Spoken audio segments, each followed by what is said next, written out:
তো রাতে আমি বেরিয়েছিলাম রাত 12টা নাগাদ, 12টারও আগে, 11:30-11টার দিকে বাড়ির থেকে বেরিয়েছিলাম আমি। তো রাস্তা থেকে যেতে যেতে কিছু দৃশ্য কিছু দৃশ্য ভিডিওতে ক্যাপচার করেছিলাম।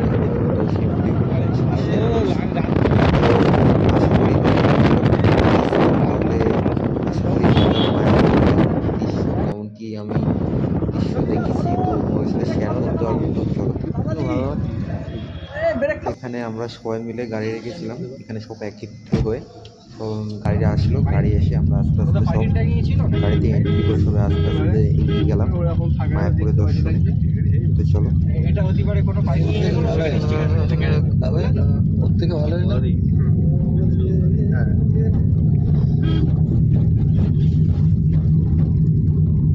মায়াপুরে যাওয়ার যে রাস্তাটা করে দিয়েছে না, দেখতে পারো। তো আমরা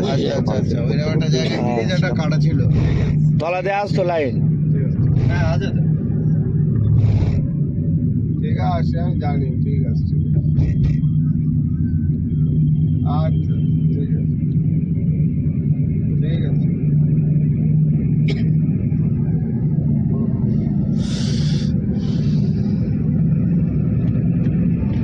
ওরা বলে দেবে ওই চূড়াটা পুরোনো শোনাবি, ওইটা হ্যাঁ ওইটা যে কটা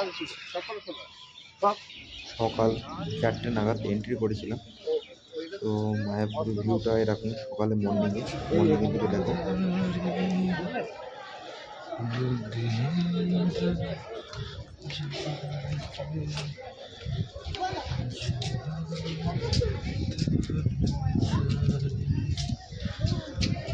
তো বছরের শুরুতে চলে এসেছিলাম মায়াপুর।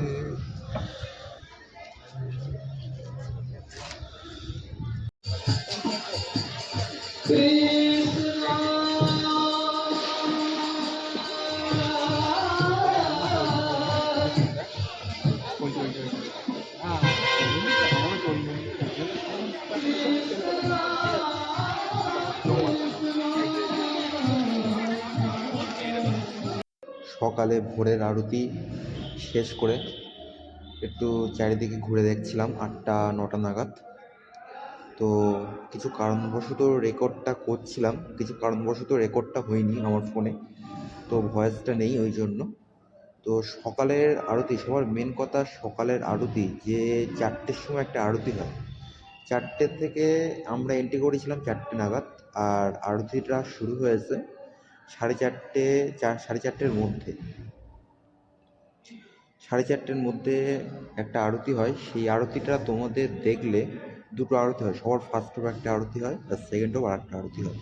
সেখানে ফোন একদমই অ্যালাউ নেই, তো তার ভিডিও আমি দিতে পারিনি।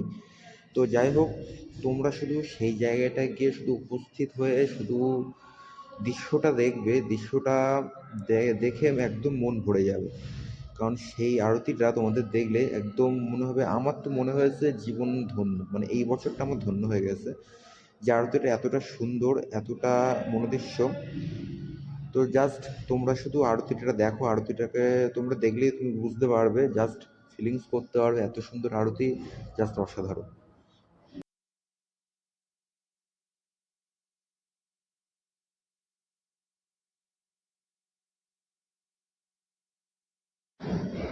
তো রাস্তাটা ঘুরে ঘুরে তোমাদেরকে দেখাচ্ছিলাম কেমন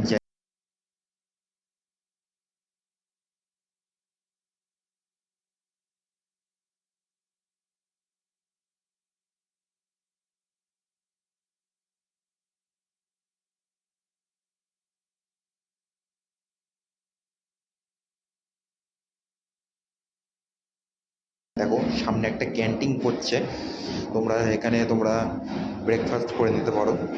তো চলো।